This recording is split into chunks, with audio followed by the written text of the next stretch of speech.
Kau tahu tak, mobil Proton Malaysia tuh dalam 1 jam tuh bisa habis 7 unit. Kau bayangkan kalau dalam 1 hari 24 jam nih, habis berapa unit dikali 7? Oh, berarti Malaysia lebih hebat daripada Indonesia, beda? Saya Tantowi Yahya, saat ini tengah berada di Penang, di Georgetown, bukan dalam rangka wisata, tapi dalam rangka melakukan medical check-up. Ini adalah salah satu contoh bagaimana pemerintah membebani masyarakat dengan pajak yang diterapkannya. Di atas adalah mobil Avanza. Di Malaysia, mobil Avanza pajak per tahunnya hanya Rp385.000. Sementara di Indonesia, pajak mobil Avanza per tahunnya mencapai Rp4 juta. Di Malaysia tidak ada yang namanya perpanjang STNK 5 tahunan. Sementara di Indonesia ada yang namanya perpanjang STNK 5 tahunan dengan biaya tambahan Rp500.000. Tambah lagi Rp500.000. Untuk biaya balik nama atau BBN di Malaysia itu hanya dikenakan biaya sekitar Rp500.000. Sementara di Indonesia untuk biaya balik nama atau BBN itu dikenakan biaya sekitar Rp2 juta. 2 juta lagi. Lalu dengan pajak yang begitu besar dibanding dengan negara tetangga kita, dalam satu aspek saja, apa fasilitas yang kita dapat sebagai masyarakat? Apa? Adan kan? Adan asar. Yuk kita sholat. Dan satu lagi mas, kalau plat nomor di Malaysia itu langsung sekali mas, tidak ada pembaruan. Tapi kalau di Indonesia, plat nomornya harus ada pembaruan. Dan itu juga bayar lagi. Soal fasilitas, di sini boleh dibilang Malaysia memiliki fasilitas yang lebih unggul ya. Dari jalan rayanya yang jarang berlubang-lubang, sedangkan di tempat kita jalan rayanya ya seperti itu ya, nggak perlu saya bicara. Oke, sahabat-sahabatku semua, video ini sebagai bentuk informasi dan hiburan. Assalamualaikum warahmatullahi wabarakatuh. Apa kabarnya sahabatku semua? Selamat malam. Orang Indonesia dibuat kaget dan terkejut dengan pajak kendaraan di Malaysia, yang dirasa pajak kendaraan di Malaysia ini lebih murah. Kemudian bicara soal kendaraan di Malaysia itu mobil lebih banyak, mungkin salah satunya pajaknya lebih murah. Kemudian Malaysia juga mempunyai mobil nasional sendiri. Banyak netizen yang berkomentar ya, atau yang tidak tahu. Di sini saya ingin menjelaskan. Orang-orang di Malaysia kenapa punya mobil banyak? Karena di Malaysia untuk mengambil kredit mobil itu juga harus dengan ketentuan syarat ya. Tidak boleh asal-asalan. Kalau Anda tidak punya penghasilan itu tidak boleh mengambil kredit mobil. Tapi kalau Anda punya penghasilan maka boleh mengambil mobil. Maka dari itu kalau ada mobil banyak ya kan di Malaysia, ya karena sesuai kebutuhan untuk transportasi, bekerja, ataupun untuk berkendaraan. Memang di Malaysia rata-rata warganya mempunyai mobil. Bahkan satu rumah bisa 2, bisa 4. Dan YouTuber daripada Indonesia pun juga dibuat terkejut. Di Malaysia ternyata mobil nasionalnya itu laris manis. Langsung kita simak videonya. Kau tahu tak, mobil Proton Malaysia tuh dalam 1 jam tuh bisa habis 7 unit. Kau bayangkan kalau dalam 1 hari 24 jam nih, habis berapa unit dikali 7? Oh, berarti Malaysia lebih hebat daripada Indonesia, beda? Ngapa pula? Kalau di Indonesia, orang tuh lebih baik beli rokok daripada beli makan. Kalau orang Indonesia ini beda, dia lebih pikir macam mana dia hidup besok daripada dia beli mobil. Apalagi masuk Singapura kan beda, $1 udah 12.000 lebih. Kalau di Indonesia tuh beda, jual beli lahan parkir beda. Pungli di mana-mana. Bakar. Indonesia pun udah ekspor juga kan beras ke Malaysia. Belum ada bukti beda. Di Indonesia tuh beda, banyak tuh joget set bor beda. Beras habis bor, live solusinya. Sampai kayak gini-gini beda. Kau tahu tak, mobil Proton Malaysia tuh dalam 1 jam tuh bisa habis 7 unit. Kau bayangkan kalau dalam 1 hari 24 jam nih, habis berapa unit dikali 7? Lebih hebat Indonesia beda. Di Indonesia tuh warganya lebih baik dia tuh beli rokok daripada beli makan. Jadi maksud engkau nih, dia nih biarkanlah dia kelaparan satu keluarga, yang penting dia beli rokok. Kau tak percaya beda. Kau tengok orang sebelah kita tuh banyak anak dia, suaminya tak kerja, sekalinya dapat duit dia lebih bagus beli rokok daripada beli makan buat anaknya. Jadi dia biarkan aja tuh anak dia kelaparan. Makanya kalau aku lewat depan rumah dia tuh, kalau aku kasihan, aku kasih apa? Kasih makan? kasih rokok. Di Malaysia tuh kalau kau nak tahu, lebih banyak mobil mobil dia atau kendaraan mobil dia daripada penduduk dia. Emang jumlah penduduk warga Malaysia tuh berapa banyak beda? Sekitar 34 juta lebih lah. Kalau misalnya korang warga Malaysia, coba korang komen dekat bawah berapa tepatnya. Terus jumlah kendaraan mobil atau motor di Malaysia tuh ada berapa banyak beda? Yang terdata nih ada 38 juta mobil lebih. Mungkin kalau dikira-kirakan tuh satu keluarga tuh mungkin ada 5 mobil padahal isi keluarga 3 aja. Oh, berarti Malaysia lebih hebat daripada Indonesia beda. Ngapa pula? Kalau di Indonesia, orang tuh lebih baik beli rokok daripada beli makan. Kalau di Malaysia, Orang lebih baik beli mobil daripada beli makan. jadi dia tak makan, dia beli mobil aja. Lah, lebih banyak jumlah mobilnya daripada jumlah penduduknya. Tapi sekarang orang-orang Malaysia nih, dia punya mobil tuh misalnya ada 3. Satu untuk dia pergi kerja, satu lagi untuk bini dia, satu lagi tuh mobil besar, mobil MVP. Itu untuk balik kampung atau untuk jalan-jalan, pergi ke Thailand ke, masuk Singapura ke, tembus sampai ke Arab sana, China. Oh, kalau orang Indonesia tak sampai situ sih pikirannya beda. Jadi pikirannya macam mana? Kalau orang Indonesia nih beda, dia lebih pikir macam mana dia hidup besok daripada dia beli mobil. Nak pergi masuk Thailand, masuk Singapura tuh udah tak mungkin lah beda. Apalagi masuk Singapura kan beda, $1 udah 12.000 lebih. Tak mungkin lah beda. Jadi bertahan hidup orang Indonesia ini macam mana? Hidup tuh biasa aja beda. Yang penting rokok tuh yang luar biasa. Tapi di Indonesia nih, gudang garam atau rokok gudang garam, itu sahamnya turun. Omset perusahaannya pun turun triliun-triliun. Ya iyalah beda. Gudang garam tuh itu rokok yang ada cukainya beda, ada pajaknya. Makanya tak laku. Jadi Indonesia yang laku rokok apa? Orang-orang Indonesia nih banyak cari rokok tuh yang tak bercukai biar harga dia murah beda. Maksud kau orang Indonesia ini suka cari barang haram? Lah, sekarang pendatang haram yang di Malaysia tuh datang dari mana? Dari mana? Warga Malaysia. Jadi dia orang tuh biasanya datang dari mana? Coba komen dekat bawah. Tapi kan kalau misalnya gudang garam nih omsetnya turun, berarti negara Indonesia ini kan kehilangan pendapatan dari pajak. Ya tapi kan sekarang beda. Orang Indonesia nih dia lebih bagus beli barang tuh yang tak berpajak, yang ilegal. Kalau sampai gudang garam nih perusahaannya tutup, banyak PHK. Terus nanti orang-orang yang di PHK nih, dia nak kerja di kat mana? Kerja di Malaysia beda. Kerja di Malaysia tuh sebulan tuh kita digaji RM1.700. Itu halal ke haram? Ya masuk halal lah beda, masuk resmi, bikin visa. Tapi kerajaan Malaysia tuh habiskan 89 juta ringgit untuk pendatang haram dekat Malaysia yang dekat imigrasi tuh ketahan. Karena pendatang haram yang di Malaysia nih beda, udah sampai 16.000 lebih. Dan itu banyak betul masalahnya beda. Kenapa tak dibalikkan ke negara masing-masing aja? Susah-susahkan aja kasih makan dengan minum gratis kat sana. Nah itu, banyak juga warga Malaysia tuh komplain tentang itu beda. Berarti dia orang nih yang ditahan dekat imigrasi tuh dikasih makan dengan minum tiap hari lah. Walaupun ditahan beda, dia tuh tetap dikasih makan sama minum setiap hari sama kerajaan Malaysia. Dikasih makan minum terus kasih rokok juga tak? Engkau nih udah dikasih makan, dikasih minum, kau nak minta rokok juga. Rokok ilegal kan murah. Itu di Indonesia beda. Tapi orang Indonesia tadi kau cakap lebih baik beli rokok daripada beli makan. Itu di Indonesia beda, bukan di Malaysia. Kalau di Malaysia tuh beda, mereka tuh lebih sering beli mobil daripada beli rokok, beli makan. Jadi dia orang tak makan lah orang Malaysia nih. Mereka makan beda, cuman kalau beli rokok sama beli vape tuh itu udah mau diharamkan di Malaysia. Vape pun diharamkan dekat Malaysia. Beda kan sama Indonesia beda. Di Indonesia vape di mana-mana ada store-nya. Berarti masuk Malaysia orang pun dah tak boleh nge-vape lagi lah. Untuk kalian warga Malaysia, betul tak vape di Malaysia tuh mau diharamkan? Kalau pendatang asing masuk ke Malaysia tuh, boleh tak mereka nge-vape atau tak? Sekarang udah diharamkan. Coba komen kat bawah. Sekarang nih masalahnya, mobil Proton Malaysia nih laku di Malaysia, yang beli banyak. 1 jam tuh terjual 7 unit. Bayangkan kalau 24 jam, dikalilah 7. Berarti bagus lah Malaysia beda. Mereka udah di level produksi mobil, jual beli mobil beda, nggak kayak di Indonesia. Emang kalau di Indonesia tuh jual beli apa? Kalau di Indonesia tuh beda, jual beli lahan parkir beda. Oh, yang megang-megang lahan parkir tuh Iya, ormas-ormas di Indonesia ini kan banyak. Pungli di mana-mana. Bakar. Di Indonesia tuh beda, banyak tuh joget set bor beda. Beras habis bor, live solusinya. Sampai kayak gini-gini beda. Sekarang nih kan, kenapa ada live joget set bor, mandi lumpur? Karena Indonesia ini kekurangan lapangan kerja. Ada yang sampai botakkan rambut, sampai letak lumpur kat dalam muka.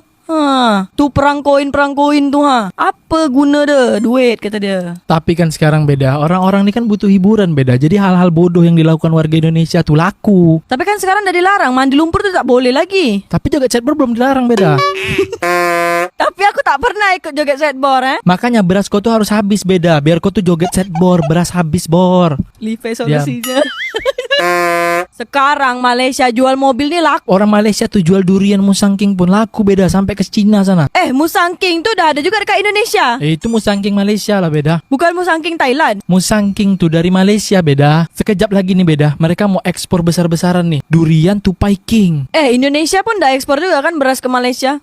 Belum ada bukti beda. Tapi pemerintah Indonesia cakap beras lagi banyak dekat Indonesia, boleh ekspor ke Malaysia. Belum tentu beda. Nanti ekspor beras di Indonesia nih jadi mahal. Macam kasus kelapa tua. kebanyakan ekspor ke Cina, jadi harga kelapa di Indonesia nih mahal dan kelapa tua jadi langka. Yang penting kan boleh jaga set bor, beras habis bor, Levi's solusinya. Produk Apple tuh mau buka pabrik di Batam beda, Batam Indonesia. Engkau tak tahu Vietnam tuh dapat investasi lebih banyak dari Apple daripada Indonesia. Tapi lumayan lah beda. Gara-gara Apple buka pabrik di Batam tuh jadi disebut-sebut di berita-berita nasional. Lebih sering disebut joget set bor lah, beras habis bor, Levi's solusinya. Tapi mobil Proton Malaysia tuh beda. Aku sering jumpa di Batam sama di Tanjung Pinang beda. Kalau mobil SMK kau pernah jumpa tak dekat Batam sama Tanjung Pinang? Mobil SMK tuh beda. Itu hanya orang-orang yang berkeimanan tinggi aja beda yang bisa lihat. Yang punya ilmu itu baru bisa lihat. Tengoklah. Buat kalian warga Indonesia, Singapura, Malaysia yang pernah lihat mobil SMK di dunia nyata, coba kalian komen di bawah. Buat korang yang dah pernah nonton joget set bor, beras habis bor, Levi's solusinya, itu coba korang komen dekat bawah. Sama mandi lumpur, pernah tak kalian tonton? Coba komen kat bawah. Beras habis bor. Mobil nasional Malaysia memang sangat laris manis ya. Karena saya lihat sendiri orang-orang di sini itu juga cinta dengan produk lokal, yang dimana harganya juga tidak begitu terlalu mahal, dan mobil Malaysia dan mobil di Malaysia merupakan sebuah kendaraan hal biasa lah. Kalau di tempat kita punya mobil ya kan, biasanya di kampung itu wah udah punya mobil. Tapi kalau di Malaysia, mobil merupakan salah satu kendaraan yang biasa-biasa saja. Soal beras, ini juga menjadi perbincangan YouTuber di Indonesia. Apakah di Malaysia ada beras dari Indonesia? Selama ini saya belum pernah menjumpai beras dari Indonesia. Meskipun banyak mobil, tapi di Malaysia tidak ada petugas parkir, tidak ada tukang pungli. Semua sistemnya itu tertata rapi, sahabatku semua. Kalau di tempat kita, di kota-kota besar, itu kan ada petugas parkir. Meskipun kadang-kadang petugas parkir tersebut ilegal, dan biasanya pun juga berebut kawasan. Kemudian ada tukang punglinya atau pungutan liar. Nah, di Malaysia hal-hal seperti itu nggak ada. Jadi sistemnya itu semuanya tertata rapi dan modern. Bahkan sistem parkirnya menggunakan aplikasi. Mungkin hal seperti ini juga perlu dicontohi agar kita maju ke hadapan bersama-sama. Ini bukan tentang perbandingan sahabatku semua, tetapi sebagai informasi bahwa di negara tetangga makin berlomba-lomba di dalam kemajuannya. Tidak sampai di sini saja, orang Indonesia pun sampai dibuat kagum dengan sistem kesehatan di Malaysia. Bahkan Malaysia menjadi salah satu negara halal terbaik di dunia, hingga sampai-sampai Dr. Zakir Naik cakap tentang Malaysia ternyata sebagai salah satu negara yang dimana merupakan salah satu tempat tinggal muslim yang terbaik. Sebenarnya apa sih penyebabnya? Mungkin kita bisa simak videonya. Dr. Zakir Naik pilih Malaysia tau sebagai negara Islam terbaik untuk didiami. Kenapa? Ini penjelasan daripada beliau. Dalam satu podcast bersama dengan Richard Lee, itu antara podcast yang rare nak jumpa dia masuk kan. It may not be 100%, but amongst all the countries, every country has certain pros and cons. Amongst all the countries, according to me, the best country to live for a Muslim today. Zakir Naik menyatakan yang negara Malaysia ni adalah negara Islam yang paling ideal untuk hari ni. Why? Sebab satu, Islam adalah agama rasmi Malaysia. Walaupun Muslim hanya 63% je lebih kurang. Yang kedua, Malaysia tidak dikawal oleh kuasa luar atau negara bukan Islam. Tiga, undang-undang Malaysia ni, dekat Malaysia ni, dia syariah. Tak penuhlah syariah Islam, tapi dia mendekati syariah Islam. Empat, Malaysia ada sistem perbankan dan ekonomi Islam yang kukuh. Dan Malaysia ni adalah negara yang neutral dan aman, jauh daripada konflik besar. So kalau beliau ni siap banding atau dengan Indonesia, minta maaf Indonesia, ini Zakir Naik yang cakap ya. Dia kata walaupun majoriti Muslim di Indonesia, tetapi dia anggap negara sekular. Kenapa? Undang-undangnya kurang ataupun tidak berasaskan syariah. So betul loh, nikmat tinggal kat Malaysia ni bukan biasa-biasa tau. Kat Malaysia tuan-puan, alhamdulillah aman, stabil, bebas aman ke Islam. Dan sistem ekonomi syariah pun memang dah berkembang. Itu memang kena bersyukur lah. Kalau kita tak bersyukur, kita tak nampak nikmat yang dah Allah beri depan mata. Memang betul, taklah Malaysia ni perfect, adalah baik buruknya. Tapi Masya Allah, kalau kita compare dengan a certain country, Malaysia masih merupakan salah satu daripada negeri yang memang luar biasa Allah bagi banyak benda tuan-puan. So elok kita jaga, pelihara dia kembang lah. Bukan sekadar kritik je, faham kita nak mengkritik tu, tapi banyak yang Allah dah bagi pada kita. Ingat, nikmat mana yang kau nak dustakan? Cuba tulis kat komen. Apa pendapat anda? MOU ni hasil daripada perbincangan lah. Saya ingat masa lawatan Yang Maghfurmat Datuk Seri Anwar Ibrahim ke Uzbekistan, Presiden Uzbek ada menyatakan hasrat untuk satu perjanjian persefahaman ditandatangani, khususnya berkaitan dengan halal. Jadi hasil daripada hasrat yang dizahirkan oleh Presiden Uzbek tu semasa lawatan Yang Maghfurmat Datuk Seri Anwar Ibrahim, perbincangan tu diteruskan khususnya melalui duta ataupun His Excellency Ambassador Kanuddin untuk memastikan supaya MOU ini dapat ditandatangani. Secara umumnya MOU ni sangat penting khususnya kepada pihak Uzbek, sebab pihak Uzbekistan melihat Malaysia ini seperti kebanyakan negara-negara lain, JAKIM khususnya adalah satu badan yang diiktiraf antarabangsa. Kita sedia maklum bahawa sijil halal JAKIM ni saya rasa adalah nombor satu di dunia. Pengiktirafan yang diberikan oleh antarabangsa terhadap Malaysia itu sendiri. Jadi sudah tentulah bila kita tengok keadaannya sebegitu, jadi pihak Uzbekistan mengambil peluang lah untuk kita adakan perjanjian ini supaya antara lain kita dapat menghantar pegawai-pegawai JAKIM kita untuk memberikan latihan kepada Uzbekistan, sebab mereka ni baru saja nak bermula dalam konteks halal ni, mereka ni baru saja nak bermula.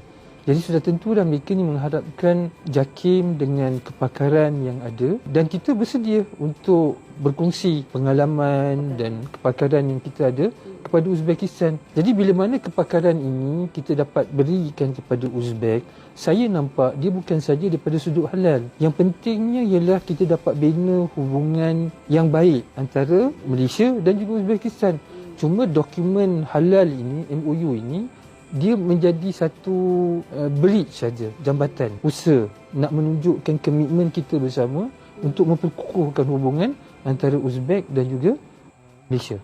Honestly speaking, for some reason aku setuju lagi. Setelah tinggal 1 tahun di Kuala Lumpur, aku jujur ngerasa Jakarta secara lifestyle emang jauh lebih mahal dibandingin KL, dengan pertimbangan perbedaan gaji yang cukup signifikan. Secara kurs, ringgit memang lebih tinggi daripada rupiah, tapi secara lifestyle Jakarta lebih mahal daripada KL. Sebenarnya ada beberapa faktor. Secara personal, aku merasa culture FOMO dan juga tingkat konsumtif di Jakarta jauh lebih tinggi. Samping itu, aku juga baru sadar kalau ternyata di Jakarta banyak hal yang sangat-sangat overpriced. Kalau coba aku bandingkan, nge-mall di Jakarta 50.000 rasanya nggak dapat apa-apa. Sedangkan 10-15 ringgit udah bisa makan proper di restoran di dalam mall di Kuala Lumpur. Dan ini baru soal lifestyle, belum yang lain.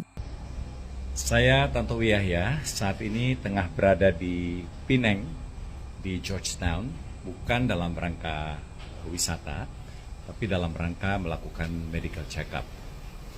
Nah, saya memilih salah satu rumah sakit internasional yang banyak dikunjungi oleh pasien, khususnya dari Indonesia. Ketika saya di sana, saya tidak begitu kaget melihat lebih dari 80% pasiennya itu adalah orang Indonesia. Wow. Dari Medan terutama, kemudian ada juga dari kota-kota lain, dari Palembang, dari Kalimantan, dari Bali, bahkan dari Papua dan daerah-daerah lainnya. Setelah saya melakukan observasi, melakukan research dan mengalami sendiri, paling tidak ada 3 hal utama dan 3 hal tambahan yang membuat mengapa banyak masyarakat kita yang berkunjung ke Penang untuk melakukan pengobatan maupun check-up. Yang pertama adalah tingkat akurasi yang tinggi. Ini barangkali produk dari mesin-mesin modern yang mereka gunakan dan dikombinasikan dengan dokter-dokter hebat, profesional, dan begitu juga perawat-perawatnya. Yang kedua, kecepatan. Sangat cepat di sini. Kita menunggu dari satu bilik, dari satu pelayanan ke pelayanan lainnya itu kadang kurang dari 5 menit. Nah, hasil seluruhnya bisa kita dapatkan kurang dari 4 jam. Jadi kalau kita check-in jam 7, seperti yang saya lakukan, jam 11-nya itu sudah ada hasil. Kecuali kita ingin melakukan check-up tambahan ya untuk penyakit-penyakit tertentu. Itu pun kita menunggu paling lama 1 jam. Jadi kalau jam 7, jam 12 itu kita sudah mendapatkan hasil komprehensif. Nah, yang ketiga adalah tingkat kepercayaan, trust. pasien-pasien itu mempunyai tingkat kepercayaan yang tinggi terhadap hasil yang dihasilkan oleh medical check-up ataupun pengobatan. Nah, barangkali ini kecanggihan dokternya ya, dan dibantu dengan alat-alat, sehingga rasa percaya itu tumbuh dan semakin tinggi. Sedangkan 3 faktor tambahan yang membuat mengapa masyarakat kita khususnya selalu datang ke sini. Yang pertama murah. Ya, saya katakan murah, karena biayanya itu 30% dari biaya yang seharusnya atau biasanya kita bayar di Jakarta, atau 50% lebih murah daripada di Singapura. Mengapa itu murah? Ternyata salah satunya mesin-mesin modern yang mahal itu ketika masuk ke Penang itu tidak dikenakan pajak oleh pemerintahnya.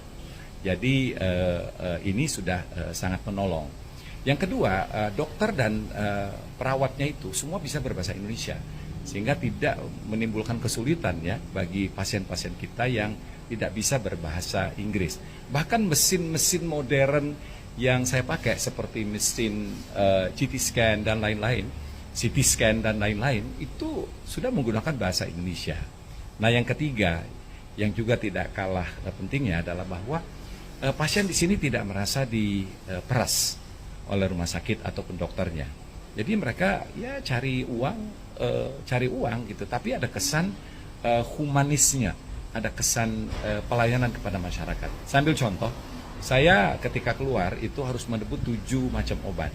Nah, saya tanya kepada dokternya, saya akan mengambil atau menebus obat tersebut di farmasi di bawah. Dokternya bilang apa coba?